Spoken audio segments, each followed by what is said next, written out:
Hello everyone, and welcome back. Today is Monday, and I'm starting off with some very cool news. As you may remember in some previous vlogs, I showed off the MIDI Lab, and that was where I was doing some editing. But I also mentioned how it was my favorite room on campus, and I thought that the facilities that Crane offered in the MIDI Lab were just above every other place on campus, and I love it so much. So back in November, I sent out an email to the professor who coordinates the MIDI Lab and asked if there were any positions open so I could potentially work there. And I didn't hear anything back at all. Over the break, December, the end of school, nothing. So that led me to think maybe there's no positions open, maybe my email for some reason ended up in his junk email box. I wasn't sure. And so sometime this weekend I sent him another email asking if he had received my email and if everything was okay. And within 2 hours, he responded back to me and said something along the lines of, "Oh, I'm sorry for the long radio silence. We do have positions open this semester if you're interested." Which made me a little excited. See, I've been trying to get a job on campus since freshman year. I wasn't actively seeking during freshman year, but come last semester, I tried to sign up for a tutoring position, but it just didn't pan out with me starting to be an RA and with a lot of stress and me getting very burned out. So looking back on it, I think it was a smart decision that I didn't get a job. But now that's different. So I was really excited once I got that email.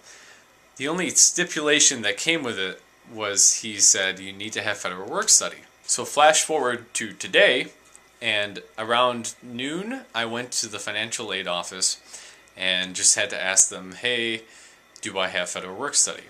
And I went, and they told me no, which was a bummer. But the person who was working at the financial aid office recommended that I should at least still ask the professor who runs the MIDI Lab and see if I can somehow get paid outside of the federal work study. And so I did that. And little did I know that I actually ended up getting approved. So I now have a job on campus, which is really exciting.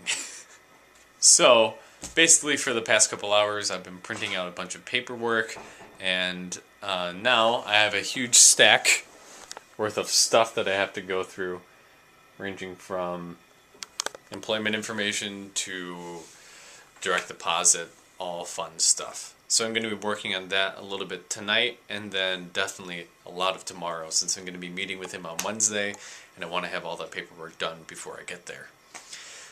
But that has been my day so far. A lot of really good news, and now I believe I'm actually going out to dinner with some friends just on campus, and after that we're going to watch The Legend of Korra, which that's something else that I will have to explain to you once we get there, because there's a whole history behind The Legend of Korra and Avatar, and why we make specifically Monday nights Avatar/Korra night. Josh, before you leave. Yes. Josh, what did you think of Season 2 of Korra so far? It's alright. It's not my favorite, but I don't know, maybe it gets better. We'll see. Yeah. Jason, We'll see. thoughts?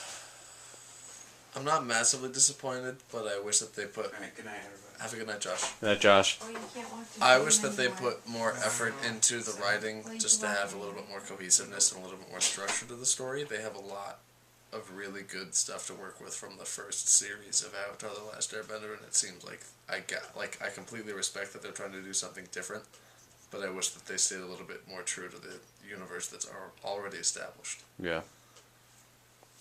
Brittany? Well, you've seen this before. Yeah, I mean, watching it again, I think I like it more than when I watched it the first time. Obviously, nothing beats Avatar, but like, the first season I think is my favorite, and then they just kind of get lazy with some things. Yeah. But I still love the characters, and a lot of them, like the crazy guy and Julie, and Yeah. they're funny. I don't dislike it, and Yeah, I don't I dislike get it. that they're trying to do their own separate thing, but like I said, I just wish that they looked at what already exists and played a little bit more on that. I feel like they're starting to stretch a little bit too standalone to the point where they're abandoning the integrity of the original series. So you're comparing it to the same way that the new sequels for Star Wars are treating Star Wars. Yeah, it's kind of like yeah, there's still lightsabers, but who's Snoke? And why did Snoke just die at the end of episode 8? And in this, it's yeah, there's still bloodbenders, but Spoilers. yeah, there's still bloodbenders, but what about this? What about that? Why do they like? Maybe it's just artistic choices, but I would have liked to see something that was more reminiscent of what's already there, just for nostalgia's sake.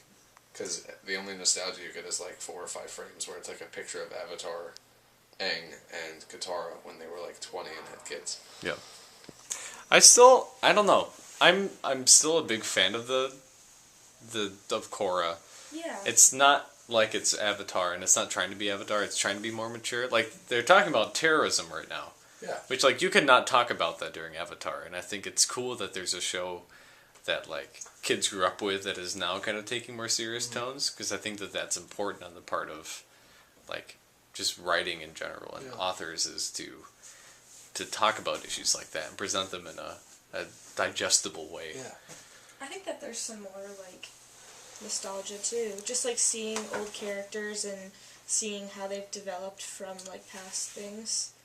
I think that's nostalgic for me, at least. Mm-hmm. I'm not saying it's like completely lacking. I just wish there was a little bit more of it, and I wish that it seemed more planned out. And I think that the pacing needs a little bit more work to the fact where it seems like now, I mean, I think they just are. They're creating new characters for new plot points, which is fine. Like, they introduced new, very important characters very late in the Avatar series, but it doesn't feel like there's that much intention, and nothing feels like it's going to have much longevity. It's just kind of like a... Wait, what's like going to who? happen next? Like who? Or Like what? Varix, or... Oh, he's in the rest of them. Or like, goodness. Avatar Korra's uncle. Like, that's... They're all going to be in it. I think you're missing what I'm saying. You said you feel like they're not going to be in it long. No. Or that they don't have purpose. They all do. No. I'm saying, like, it doesn't seem like it was planned out from the beginning. I think Tenzin It seems like was. they're making it up a little bit as they go. There's a lot about Varric that is very intentional and very planned. But you just have to see it. You just But with you the didn't rest think of it, so. that's one character. No, all of them. I think they're maybe winging it a little bit. They didn't know that they were going to do a second season. Yeah, I know that. Originally, they only had one season, which is why, like, it was resolved and done. And then it was more popular, so they decided to do a second. And then, so, like, I feel like they're kind of rushing and trying to figure it out as they go because they didn't know. Yeah, that's what I'm saying about the pacing. But then also, then they got told, oh, how about a third and fourth, and we'll just do it online. It was never actually aired. So, it's interesting. Oh, really? No, the third and fourth were never aired. Really? That's interesting. They were like, hey, why don't you continue and just we'll put them online. Or it was on some sort of, like, streaming website. Probably like Nickelodeon online. Yeah. Huh. The more you know. Well, that's about it for today's vlog. Woot woot. Not much else is going on for tonight. I'm just going to go back to my room and probably head to bed, and probably with the rest of us also go to bed. So, on that note, thank you guys so much for watching, and I will see you tomorrow.